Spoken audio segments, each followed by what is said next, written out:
Hello, my dear students, especially the SSC aspirants. Welcome you all to my class. এবং আজকের এই ক্লাসে আমি রয়েছি লাস্ট রাইট টুগেদার ব্রাউনিংয়ের লেখা এই কবিতার অ্যানালিসিসের সেকেন্ড পার্ট নিয়ে। ইনফ্যাক্ট লাস্ট 2-3 দিন আমি কোনো ভিডিও আপলোড করতে পারিনি, কারণ ফিজিক্যালি একটু সমস্যার মধ্যে ছিলাম। শনিবার দিন স্কুল থেকে ফেরার সময় হেলমেটের ওই কাঁচের ফাঁক দিয়ে ভীমরুল ঢুকে গিয়ে এইখানে কামড়ে দিয়েছিল এবং মুখটা বেশ ভালোই ডিফর্ম কন্ডিশনে চলে গিয়েছিল, মানে ফুলে টুলে ডিফর্ম, যদিও কথাটা হয়তো ঠিক নয়, একটা বিচ্ছিরি লুক ছিল, এই চোখটোকগুলো সব বন্ধ হয়ে গেছিলো। তো বেশ খানিকটা কমার পরে আজকে আমি নতুন করে ভিডিও করছি। এখনও পুরোপুরি ঠিকঠাক অবস্থায় যেতে পারিনি, যাই হোক না কেন আবার নতুন করে ভিডিও আপলোডিংয়ের প্রসেসটা শুরু করছি। এবং আজকের এই ক্লাসে তোমাদের দ্য লাস্ট রাইট টুগেদার যে কবিতাটা আমরা প্রথম দুটো স্ট্যান্জা শেষ করে নিয়েছিলাম, তারপরে পার্টটা যতটা সম্ভব কভার করার চেষ্টা করব।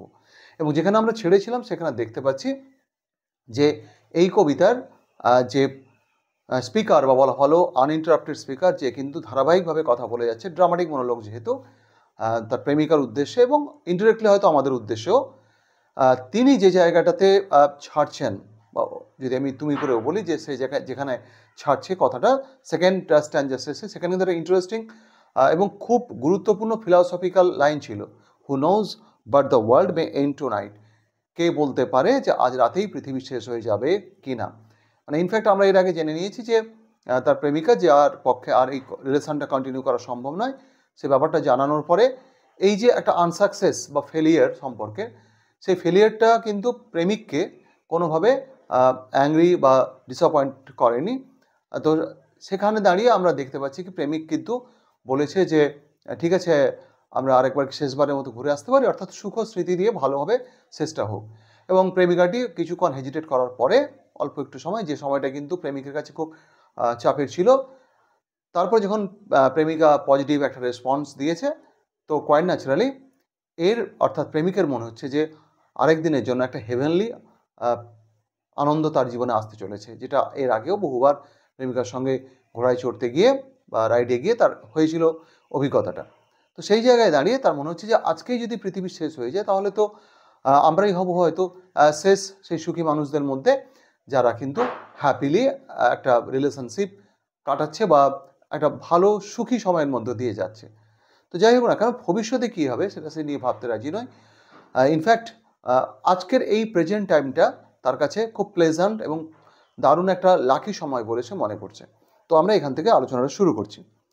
এবং থার্ড স্ট্যান্ডে যেখানে আমরা পাচ্ছি সেখানে দেখতে পাবো শুরুর দিকটাতে কিন্তু একটু ইরোটিক টাচ রয়েছে। মানে এখানে ন্যাচারাল যে সিনারি, বিশেষ করে আকাশের যে ফেনোমেনন, সেটা কিন্তু এমন একটা অ্যাপিয়ারেন্স নিয়েছে যে অ্যাপিয়ারেন্সটা কিন্তু বেশ ইরোটিক একটা টাচ এখানে রয়েছে। তো অ্যাকচুয়ালি এইখানে ইরোটিসিজম বলতে আমি খুব গ্রস কিছু বলছি না, এখানে একটা বর্ণনা রয়েছে। আকাশে মেঘগুলো আমরা জানি বিভিন্ন সময় বিভিন্ন শেপ নেয়, কখনো ঘোড়ার মুখ, কখনো হাতির মুখ, কখনো রবি ঠাকুরের মুখ, বা অন্য কোথাও নৌকার মতো দেখতে হয়, বিভিন্ন রকম শেপ নেয়। যারা আকাশ তাকিয়ে দেখে তাদের চোখে এটা ধরা পড়ে। তো যাই হোক না কেন এখানে আমরা দেখতে পাচ্ছি কি না, এখানে আকাশে যে মেঘগুলো রয়েছে ওয়েস্টার্ন স্কাইতে, সেটা একটা উমেন্স ব্রেস্ট অর্থাৎ মেয়েদের বুকের মতো শেপ নিয়েছে, এবং সেইটা কবির কাছে বলা ভালো এখানে লাভারের কাছে বেশ একটা ইরোটিক ফিলিং এনে দিচ্ছে। এবং যেহেতু বিলাভেডের সঙ্গে পাশাপাশি বসে রয়েছে, এবং ঘোড়ায় চড়ার ক্ষেত্রে আমরা জানি যে কোয়াইট ন্যাচারালি যে রাইডার হয় জেনারেলি সে সামনে বসে, ঠিক আছে। আমরা বাইকের ক্ষেত্রে যে যারা পেছনে কো রাইডারকে বা পিলিয়ন রাইডারকে দেখি, ঘোড়ার ক্ষেত্রে কিন্তু জেনারেলি সামনে বসে। তো এই ক্ষেত্রে আমি ধরে নিতেই পারি যে কোয়াইট ন্যাচারালি প্রেমিকার সঙ্গে যখন সে বসছে এই পজিশনের ঘোড়ায়, তার মধ্যে একটা ফিজিক্যাল ফিলিং হচ্ছে, এবং সেই ফিলিংটা বাড়িয়ে তুলেছে এই আকাশের এই দৃশ্যটা। এবং সেখানে বলছে কি, হাস, চুপ, if you saw some western cloud, যদি তুমি দেখে থাকো পশ্চিমের মেঘ, অর্থাৎ আকাশে পশ্চিম আকাশে কোনো মেঘের যদি তুমি এরকম শেপ দেখে থাকো, যে মেঘটা কেমন দেখতে, অল বিলোই বুজমড, বিলোই কথা মনে হচ্ছে সোয়েলড আপ, ওয়েভি, ঢেউয়ের মতো একটা শেপ নিয়েছে, এবং বুজমড, বিলোই বুজমড, বিলোই মানে আরেকটা হয় সোয়েলড আপ, ওকে। বিলোই বুজমড, ওভারবাউড বাই মেনি বেনিডিকশনস, ওভারবাউড একটু হয়তো ওভারবেন্ড, একটু বেশি ঝুঁকে পড়েছে, যেটা কিনা কেন হয়েছে না, বাই মেনি বেনিডিকশনস, বেনিডিকশন কথা মানে হচ্ছে আমরা জানি যে আশীর্বাদ বা এরকম কিছু ব্যাপার, ব্লেসিংস এই টাইপের, কিন্তু এখানে ওই রকম নয়।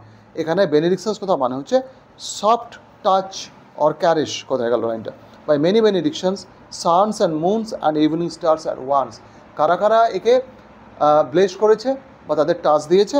বলছে এখানে যারা যারা টাচ দিয়েছে তারা হচ্ছে সান, মুন, কারণ অ্যাকচুয়ালি এটা সানসেট টাইম, তো সানসেটের যে একটা রোজি হিউ, সেই হিউটা কিন্তু কোয়াইট ন্যাচারালি এটাকে দারুণভাবে একটা কালারিং দিচ্ছে। তো সানসেটের যে কালার এবং একই সঙ্গে রাইজিং মুন, তার যে হালকা একটা আভা, দুটো মিলে একটা অদ্ভুতভাবে লুক দিচ্ছে ওই বিলো ভিজনড ক্লাউডসগুলোর। অ্যাকচুয়ালি এখানে একটা বিষয় বোঝার আছে, যদি ধরে নিই আমি ওই ক্লাউডটা একটা মেয়ে, তার প্রেমিকের সংখ্যা দেখানো হচ্ছে, যে অ্যাকচুয়ালি শুধু সূর্য বা শুধু চাঁদের সঙ্গে ইভিনিং স্টার্সও রয়েছে। এখানে বলবে যে মুনস অ্যান্ড ইভিনিং স্টার্স। তো এখানে ওর অনেক প্রেমিক রয়েছে, তাদের সফট টাচের জন্য দেখা যাচ্ছে যে ফিজিক্যাল যে লুকটা ওর নিয়েছে সেটা কিন্তু বিলোই বুজমড। ওকে, আকাশে মেঘটাকে অসাধারণভাবে এখানে রিপ্রেজেন্ট করেছেন কবি, এবং এই যে ডেসক্রিপশনটা কিন্তু কোয়াইট ন্যাচারালি এই কবিতার সাপেক্ষে, বিশেষ করে এই পরিস্থিতির সাপেক্ষে অসাধারণ একটা টাচ দিচ্ছে, এবং যে একটা ফিজিক্যালিটি রয়েছে এই কবিতার মধ্যে, এটা কিন্তু কোয়াইট ন্যাচারালি, আমি আবার বলে নিচ্ছি, ওই আইডিয়ালিস্টিক লাভের কোনো ব্যাপারই এখানে নেই। ব্রাউনিং কোয়াইট ন্যাচারাল ফ্রেমকে ওই হাই পেডেস্টাল অফ রোমান্টিসিজম থেকে টেনে এনে একদম বাস্তবের জায়গায় দাঁড় করে দিয়েছেন, এবং শুধু এই কবিতা না, আর অন্যান্য কবিতা আমরা দেখি। ওকে, তো কী বলছে, and moons and evening stars at once, একই সঙ্গে তার তিনজন প্রেমিক যেন তাকে টাচ করছে, বা তাদের যে টাচগুলো তার ওই শেপটাকে একটু বিলোই বুজুন করে তুলেছে। স্টার্স যারা রয়েছে তারা আবার একজন নয়, একাধিক, মুন এবং sun. And so you means the lady looking and loving best, তো তুমি যাকে কিনা আমার মনে হয় লুকিং অ্যান্ড লাভিং বেস্ট। কেন লুকিং অ্যান্ড লাভিং বেস্ট? প্রত্যেক প্রেমিকের কাছে তার প্রেমিক সবচেয়ে প্রত্যেক প্রেমিকের কাছে তার প্রেমিকা সবচেয়ে সুন্দরী, best lady of the world. তো তুমি, এখানে উপরের তুমিটা কিন্তু কোয়াইট ন্যাচারালি লিসনাররা বা রিডার যারা আমরা, তারা অ্যাকচুয়ালি নিচের যে ইউজ সেটা কিন্তু স্পেসিফিক্যালি প্রেমিকাকেই বোঝাচ্ছে। And show the lady you, okay, looking and loving best conscious grow, তুমি একটু কনসাস হয়ে গেছিলে, ওকে, তুমি একটু সেন্সিটিভ, প্যাশনেট হয়ে গেছিলে। অ্যাকচুয়ালি ইরোটিক কোনো দৃশ্য বলি আমাদের মধ্যে প্যাশনের একটা জাগরণ ঘটায়, সেটাই ঘটেছে। You grew conscious, your passion drew cloud sunset moonrise stars and too, তোমার সেই প্যাশন, তোমার সেই স্ট্রং ফিলিং, এরকম একটা ইরোটিক পরিস্থিতিতে যখন তুমি আমার কাছাকাছি ঘোড়ায় বসে রয়েছো, তখন তোমার মধ্যে একটা প্যাশন তৈরি হচ্ছিল। ওকে, সো সেই প্যাশনটা যেন তোমার মধ্যে নিয়ে আসছিল আবেগের খেলা, বিভিন্ন রকম আবেগের খেলা। কখনো দেখা গেল ক্লাউডি কোনো ফিলিং, ঠিক আছে, কখনো সকালবেলার মতো একটা স্নিগ্ধ ফিলিং, কখনো মুনরাইজের মতো রোম্যান্টিক কোনো ফিলিং, স্টার সাইনের মতো আরও বেশি একটু, অ্যাকচুয়ালি তারার আলো যেটা আমাদের কাছে রোম্যান্টিসিজমের থেকে অনেক বেশি নিয়ে আসে, কিন্তু ব্যক্তিগতভাবে এমন হয়েছে, এবং বিভিন্ন সাহিত্যের ক্ষেত্রে আমি দেখেছি যে একটা প্যাশনেট টাচ নিয়ে আসে তারার আলো। তো তোমার মধ্যে কখনো দেখা যায় সকালের স্নিগ্ধতা, কখনো ক্লাউডিনেস, একটা বেশ ভেতরে ভেতরে পাকিয়ে ওঠা অনুভব, কোথাও দেখা যাচ্ছিল যে স্টার শাইনের মতো একটা ইরোটিসিজম বা ইরোটিক টাচ, বিভিন্ন রকম ফিলিং তোমার মধ্যে আসছিল ওই দৃশ্য দেখে। ওকে, ডাউন অন ইউ, তোমার উপরে নেমে আসছিল, near and yet more near, এবং সেই কারণে তুমি হয়তো সরে আসছিলে, আরও কাছে আসছিলে, ঠিক আছে। Till flesh must fade for heaven was here, শুধু মেয়েটি নয়, কবিও, অর্থাৎ এখানে কবি বলতে লাভার, তিনিও বা সেও প্রেমিকার দিকে হয়তো আরও ফিজিক্যালি ক্লোজ হয়ে যাচ্ছিল, তাই আরও কাছে আমরা দুজন আসছিলাম। কতক্ষণ পর্যন্ত এরকম নিকটে আসা ব্যাপারটা ছিল না, যতক্ষণ না মনে হচ্ছিল টিল ফ্লেশ মাস্ট ফেড, যেখান থেকে ফ্লেশলি ফিলিংগুলো ফেড আউট করে গেছিলো। কারণটা কি? বিকজ হেভেন ওয়াজ হিয়ার, তখন আর ফ্লেশলি এই প্যাশনটা আর নেই, তখন একটা হেভেনলি ফিলিং হচ্ছিল। Actually journey from body to beyond body, ঠিক আছে। তো এই যে বডি লেভেল বা ফিজিক্যাল লেভেল থেকে দেহতীর্ণ আমি ঠিক বলবো না, মানে তার বাইরে বেরিয়ে যাওয়া, তো সেই লেভেলে গিয়ে পৌঁছেছিল এদের অনুভূতিটা। Till flesh must fade for heaven was here thus leaned she, এইভাবে সে একটুক্ষণ সময় কাটিয়েছিল। অ্যান্ড লিঙ্গার, একটু লিঙ্কড মানে ঝুঁকেছিল, এবং লিঙ্গার মানে একটু সময় কাটানো। জয় অ্যান্ড ফিয়ার, এবং সেই মুহূর্তে একই সঙ্গে দুটো অনুভূতি হয়েছিল, আনন্দ এবং ভয়। এটা কার মধ্যে? প্রেমিকার মধ্যে। যদ্দূর সম্ভব আমার এখানে মনে হয়েছে না, জয় লাভারের মধ্যে তার আনন্দ হচ্ছিল এবং সঙ্গে সঙ্গে ভয় হচ্ছিল। আনন্দ কী কারণে?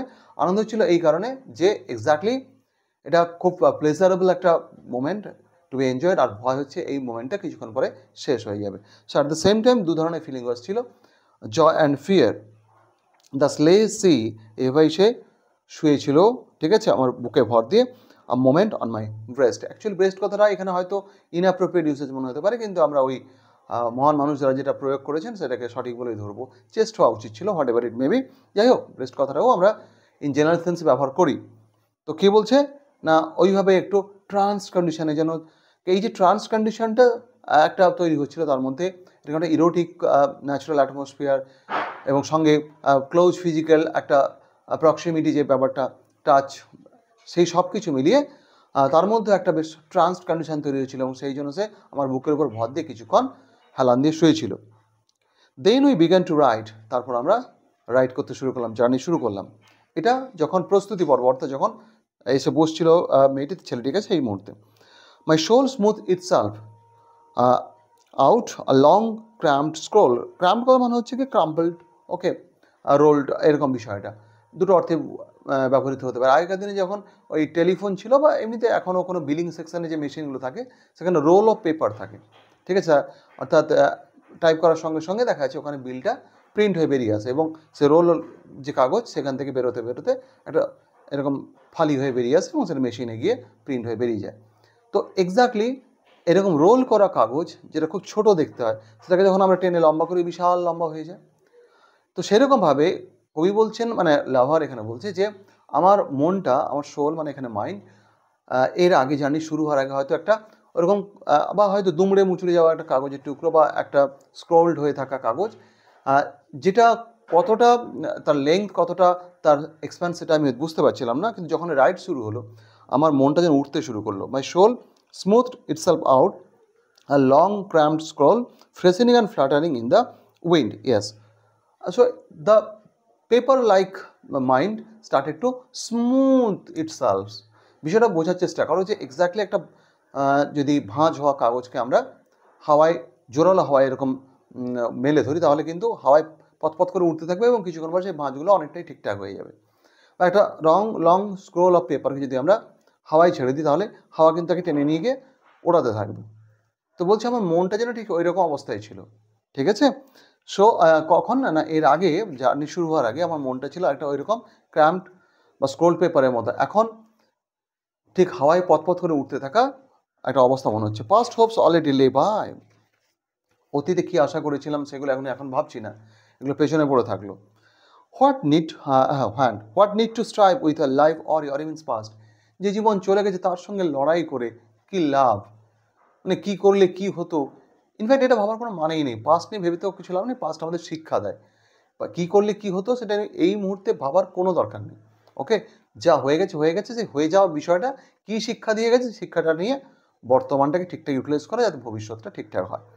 তো past hopes already lay behind, পেছনে পড়ে থাকলো অতীতের আশাগুলো। What need to strive with a life or, যে জীবন চলে গেছে সেটা নিয়ে লড়াই করে কী করবো। হ্যাড আই সেড দিস, যদি এটা আমি হ্যাড আই সেড দ্যাট, যদি ওইটাই বলতাম, হ্যাড আই ডান দিস, যদি এইটা করতাম, সো মাইট আই গেন, তাহলে হয়তো আমি পেতে পারতাম পারমানেন্টলি আমার বিলাভেডকে। সো মাইট আই মিস, এবার উল্টোটাও হতে পারতো, তাকে আমি হারাতেও পারতাম। কেউ তো গ্যারান্টি দিয়ে বলতে পারবে না যে এইটা করলে বা এইটা বললে বা এরকমভাবে চললে রিলেশনশিপটা ফাইনালি পৌঁছতো একটা এন্ডে, কেউ বলতে পারবে না। মাইট সি হ্যাভ লাভড মি, সে কি তাহলে ওই রকম যদি করতাম বা এরকম যদি কিছু হতো, তাহলে সে কি আমাকে ভালোবাসতে পারতো? Just as well C might have hated, এখানে হেড মানে ঘৃণা করা, এই অর্থে অত এক্সট্রিম পর্যায়ে যাওয়ার দরকার নেই, ডিসলাইক। আবার উল্টোটাও হতে পারতো, ওই অতিরিক্ত কিছু করতে গিয়ে সে আমাকে অপছন্দও করতে পারতো। হু ক্যান টেল, কে বলতে পারে কী হতো। Where had I been now if the worst befell, যদি সবচেয়ে খারাপটা ঘটতো তাহলে আমি কোথায় গিয়ে থাকতাম, মানে আমার কী হতো। আলটিমেটলি কিছুই হতো না, খুব আলটিমেট এন্ডটা খারাপ হতো। ওয়ার্স্ট মানে কি, যদি এই শেষ রাইডের ব্যাপারটাও মেয়েটা ডিনাই করতো যে না আমি যাব না, তাহলে এটা ওয়ার্স্ট হ্যাপেনিং হতো, সম্পর্কটা শেষ হলো এবং খারাপভাবেই শেষ হলো, তার শেষ ডিজায়ারটাও ফুলফিলড হলো না। তাহলে আমার কী ঘটতো মানে I could have achieve nothing, ঠিক আছে, আমি কোনো কিছুই আর অ্যাচিভ করতে পারতাম না, তার থেকে তো এটা better. And here we are riding she and I, এখানে সি আর আমি কিন্তু রাইট করে চলছি। So it is some achievement, যদিও সম্পর্কের ফাইনাল এন্ডে পৌঁছানোর মতো অ্যাচিভমেন্টটা নয়। এইবারে কিন্তু ব্রাউনিংয়ে ফিলসফিটা ঢুকছে। এতক্ষণ এটাও রয়েছে, এতক্ষণ আমরা যা দেখলাম যে ওইখান থেকে who knows but the world may end tonight, সেখান থেকে বা এইখানটা এই অংশটা অতীতের সঙ্গে লড়াই করে কী করব, ঠিক আছে, এইরকম বিষয়গুলো এরপরে কিন্তু আরও বেশি প্রমিনেন্টলি ফিলসফিটা ঢুকে পড়ছে। ব্রাউনিংয়ের যে রোবাস্ট অপটিমিজম বা robust philosophy of life as well as of love, সেটা আমরা এখানে দেখব। ফেল আই অ্যালোন, আচ্ছা পৃথিবীতে আমি কি একা ব্যর্থ হয়েছি বা ব্যর্থ হই ইন ওয়ার্ডস অ্যান্ড ডিডস, কথায় বা কাজে, ঠিক আছে। ফাই অল মেন স্ট্রাইভ, সবাই তো চেষ্টা করেন, স্ট্রাইভ মানে এখানে লড়াই করা নয়, এখানে স্ট্রাইভ মানে চেষ্টা করা, সবাই তো লড়াই করে। অ্যান্ড হু সাকসিডস, কে সফল হয়? প্রচুর মানুষ পৃথিবীতে চেষ্টা করে, সবাই চেষ্টা করে সফল হওয়ার, কজন কটা সাফল্য পায়? We road it seemed my spirit flu. তো অ্যাকচুয়ালি আমিও চেষ্টা করেছিলাম সম্পর্কটা একটা এন্ডে নিয়ে যেতে, কিন্তু আলটিমেটলি হয়নি, তার মধ্যে থেকে কিছুটা অন্তত প্রাপ্তি তো হয়েছে। আজকে আমি শেষবারের মতো হলেও ওর সঙ্গে রাইড করছি, তো আমরা রাইড করতে থাকলাম। ইট সিমড মাই স্পিরিট ফ্লু, আমার মনে হচ্ছিল আমার মনটা, আমার ভেতরে আত্মা যেন উড়ছিল। শো আদার রিজিয়ন্স, এবং চড়তে চড়তে মানে ওই ঘোড়ায় চড়তে চড়তে দেখে নিলাম কত এলাকা, সিটিজ, নতুন নতুন শহর। এটা কি সত্যি ওইটুকু সময়ের মধ্যে সম্ভব? Actually it is a psychological journey. ওই যে গানটা আছে না, মনে হলো যেন পেরিয়ে এলাম অন্তবিহীন পথ, আসিতে তোমার উদারে। তো অনেকটা ওই রকম মানসিক একটা জার্নি, মেন্টালি সে ইমাজিন করছে এই মাত্র পিরামিডের সামনে দিয়ে বেরিয়েছে, এই প্যাভিলিয়নের শূন্য ধ্যান দিয়ে যাচ্ছি, এই দেখা গেলো কাশ্মীরে ঘুরে বেড়াচ্ছি। So these are the mental journeys, okay. So other region, cities new, নতুন নতুন শহর, অন্যান্য কত এলাকা দেখলাম। As the world rushed by on either side, ঘোড়া যখন চলছে তখন কিন্তু দুদিকে আমরা জানি, ঠিক যেমন বাসে বা গাড়িতে করে গেলে সমস্ত উল্টো দিকে জার্নি করতে শুরু করে বলে মনে হয়। তো এই উল্টো দিকে যে জিনিসগুলো বেরিয়ে যাচ্ছে রাস্তার দুদিকে, সেটাকে লাভার কল্পনা করছে যে কত কিছু দেখে ফেললাম। ওকে, আই থট, আমি ভেবেছিলাম, okay, all labour yet no less bear up beneath their unsuccess. তো সেটা আমার মনে হচ্ছিল। এবার রিয়েলিটিটা কি, যে সবাই তো চেষ্টা করে, সবাই চেষ্টা করে, কে না চেষ্টা করে, অল লেবার, সবাই খাটে, yet no less bear up. বিয়ার আপ কথা মানে হচ্ছে actually beer up beneath their unsuccess. হ্যাঁ, ডিসঅ্যাপয়েন্টমেন্ট, আমার থেকে তাদের কিন্তু ডিসঅ্যাপয়েন্টমেন্ট কোনো অংশে কম নয়। যে আমার জীবনে ব্যর্থতা এসেছে, তাদের জীবনেও ব্যর্থতা থাকে, কিন্তু অ্যাকচুয়ালি ব্যর্থতার চাপটা কিন্তু আমার থেকে তাদের কোনো অংশে কম নয়। No less bear up mean disappointment beneath their unsuccess, তাদের অসাফল্য বা ব্যর্থতার জন্য তাদেরও কিন্তু হতাশা কম থাকে না। Look at the end of work, কোনো একটা কাজের শেষের দিকে তাকাও, তথাকথিত যে সফল কাজটাও যদি ধরে নিই আমি, তার শেষে গিয়ে তাকাও। কন্ট্রাস্ট দ্য পেটি done and the undone vast, কি বিশাল ফারাক। পেটি মানে খুব তুচ্ছ, ভেরি লিটল, যেটা করতে পারা গেছে ডান, আর যেটা হয়নি আনডান, সেটা ভাস্ট একটা ব্যাপার। দিস প্রেজেন্ট অফ দেয়ার্স, বর্তমান যদি তাদেরকে ধরি, মানে তাদের মানে আরও হাজার একখানা মানুষের, তাদের বর্তমানটা যদি তুলনা করা হয় উইথ দেয়ার হোপফুল পাস্ট, তাদের আশাময় যে অতীত, সে আশাময় অতীত, তারা ভেবেছিল কত কিছু হবে, সব এফার্ট সফল হবে, সাফল্যে একদম জীবন ভরে উঠবে, কিন্তু দেখা যাবে আলটিমেটলি প্রসেসটার শেষে গিয়ে দেখা গেল যেটুকু অ্যাচিভমেন্ট হয়েছে, অ্যাচিভমেন্টটা খুব কম। সাফল্যের ক্ষেত্রে, ব্যর্থতার ক্ষেত্রে হলে তো আরও ব্যাপারটা মারাত্মক। তথাকথিত সাফল্য যেগুলো দেখালো, সাফল্য কম, ব্যর্থতা অনেক বেশি। ওকে, বা জেনারেলি যেগুলো আমরা এফার্টস নিই, তার মধ্যে হয়তো 10টা এফার্ট নিলে একটা হয়তো সফল হয়, 2টো সফল হয়, 8টা থেকে 9টা ফেল করে। তাহলে যেটা পারলাম না সেটা অনেক বড়, আর যেটা পারলাম সেটা অনেক ছোট। দিস প্রেজেন্ট অফ দেয়ার্স, বর্তমান এই যে তাদের, with the hopeful past. So বর্তমানটা কিন্তু হোপলেস অনেক ক্ষেত্রে তাদের হয়ে যায়, পাস্টে ছিল হোপফুল। দুটোর মধ্যে কম্পেয়ার করলে দেখা যাবে পেটি ডান আর undone vast. I hope she would love me, আমিও আশা করেছিলাম যে সে আমার হবে, পারমানেন্টলি সে আমার জীবনে আসবে। হিয়ার উই রাইট, আমরা এখানে অ্যাটলিস্ট কী করেছি, যে ঘোড়ায় চড়ে বেড়াচ্ছি। Far hand and brain went ever fair, পৃথিবীতে আজ পর্যন্ত কোন হাত আর ব্রেন সামঞ্জস্যপূর্ণ থেকেছে, মানে প্ল্যানিং এবং তার execution. Brain here stands for planning, okay, সেটা কি, and hand here stands for execution. তো কোন হাত বা কোন ব্রেন পেরেছে আজ পর্যন্ত সামঞ্জস্যপূর্ণ থাকতে? ফেয়ারিং করা মানে হচ্ছে ইন কোঅর্ডিনেশন, অর্থাৎ প্ল্যানিং এবং তার এক্সিকিউশন ঠিকঠাক হয়েছে, একদম 100% পেয়ারিটিতে হয়নি। What heart alike concept and dare, concept এখানে প্ল্যান করা, ভাবা, এখানে অন্য কোনো অর্থে না। কোন হৃদয় পেরেছে একই রকম ভাবতে, এবং dare could have transformed it into reality, okay, had the courage to execute all the plans. What act proved all its thoughts and had, all its thought had been, যা ভাবি আমরা সেটা যখন কার্যে পরিণত করতে চাই, কোন কাজ পেরেছে আজ পর্যন্ত সমস্ত ভাবনাকে বাস্তবে রূপ দিতে এরকম কোনো কাজ রয়েছে? হোয়াট উইল, কোন ইচ্ছে, but felt the fleshly screen. Fleshly screen physical limitation, physical লিমিটেশনের কারণে আমরা পেরে উঠি না। Physical limitation stands for failures as well as the causes of failures. ঠিক আছে, তো কোন ইচ্ছে আজ পর্যন্ত না তার ফিজিক্যাল লিমিটেশন ফিল করেনি? সমস্ত ইচ্ছেগুলো দেখা গেছে ফিজিক্যাল লিমিটেশনে সাফার করেছে। Okay, we ride and I see her bosom heave. তো এখানে আমরা যখন ঘোড়ায় চড়ছিলাম তখন আমি যেহেতু লাভার পেছনে রয়েছে, বিলাভেড লেডির সামনে রয়েছে, তাকালেই তার বুকের যে ওয়েভি অংশটা, উত্তোলিত অংশটা সে দেখতে পাচ্ছিল। বুজুম হিপ আমি দেখতে পাচ্ছিলাম। That's many a crown for who can reach. তো it is a wish of every lover to touch the beloved physically. এবং যে পার্টটা সেই মুহূর্তে দেখতে পাচ্ছে বুজুম পার্ট, সেখানে টাচ করার ইচ্ছে থাকে। বলছি যারা ওখানে পৌঁছতে পারে, actually this bosom heave stands for the summit of success. এখানে এরকমভাবে একটা দেখানো হয়েছে। সো কী বলছে, that's many a crown, crown মানে অ্যাকচুয়ালি এখানে success, reward for who can reach, যারা ওখানে পৌঁছতে পারে। মানে আলটিমেটলি এন্ডে গিয়ে, সাকসেস এন্ডে গিয়ে যারা পৌঁছায় তাদের জন্য অনেক কিছু রিওয়ার্ডস থাকে। সবাই তাকে ধন্য করে, তাকে সাদরে বরণ করে নেয়।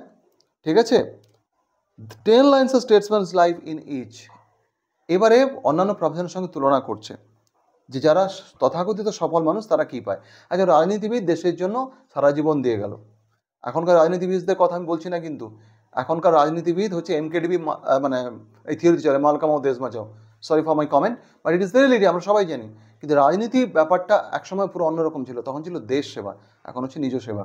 তো যাই হোক, এখানে বলছি কি না, এক্স্যাক্টলি এইখানে দাঁড়িয়ে 10 lines of statesman's life in each.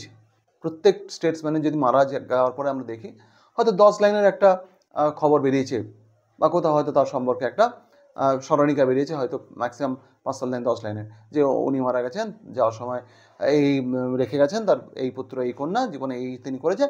10-12 line, maximum 20 line max to max. তো সেইটা তার প্রাপ্তি জীবনে এসেছে। The flag stuck on a heap of bones, the soldiers doing. একজন সেনা, একজন সৈন্য যে কিনা তার জীবনটাই দিয়ে দেয় দেশের স্বার্থে, তার প্রাপ্তি কি না, তার হিপ অফ বোনস, অর্থাৎ তার যে বিউরিয়াল প্লেস, তারপর একটা জাতীয় পতাকা পুঁতে দিয়ে আসা হয়। ওকে, হোয়াট অ্যাটোনস, কি অ্যাটোন মিনস কম্পেনসেট করা। কি বিশাল স্যাক্রিফাইস, একজন রাজনীতিবিদ তার সারা জীবন দিয়ে দিল দেশের স্বার্থে, তার প্রাপ্তি হয়তো 10 লাইনের একটা খবর জীবনের যখন তার শেষ হচ্ছে। একজন সৈনিক তার জীবনটাই বিসর্জন দিল, ডেথকে এমব্রেস করলো, তার প্রাপ্তি হচ্ছে কবরের উপর একটা জাতীয় পতাকা পোঁতা। সো অ্যাকচুয়ালি এখানে খুব সিনিক্যাল হয়ে যাচ্ছেন মনে হচ্ছে আমাদের লাভার, কিন্তু একদিক থেকে দেখতে গেলে কথাগুলো কিন্তু ভুল নয়।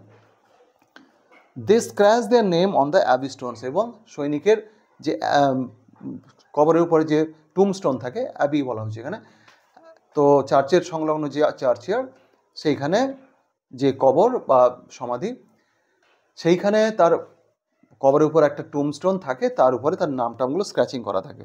ঠিক আছে, খোদাই করে লেখা থাকে এই নাম, জন্ম এই, মৃত্যু এই, ম্যাক্সিমাম এই প্রাপ্তি।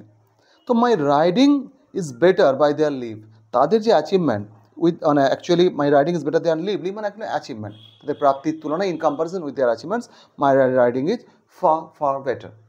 সো এক্স্যাক্টলি এইখানটা আমি থামবো, কারণ আমি ভেবেছিলাম হয়তো আরেকটা ক্লাসেই শেষ করে দেবো, কিন্তু না, এখানে অনেক কিছু কথা বলতে হচ্ছে, তাই আরেকটা ক্লাস কিন্তু লাগবে। সো মোটামুটি আমরা আজকে 6th স্ট্যান্ডা পর্যন্ত শেষ করলাম। রয়েছে তোমাদের এখানে 10টা, মানে 4টে স্ট্যান্ডা পজিটিভলি আমি কিন্তু এরপরের দিন শেষ করবোই। তো যাই হোক না কেন, আশা করছি লাইন বাই লাইন যে অ্যানালিসিসগুলো তোমাদের কাছে কবিতার পুরো মিনিংটা ক্লিয়ারলি তুলে ধরছে। এবং আজকের কথা না বাড়িয়ে ক্লাসটা একদমই শেষ করে দেবো। দেখা হচ্ছে পরের ক্লাসে। Stay well, stay connected, meet in the next class. Thank you all.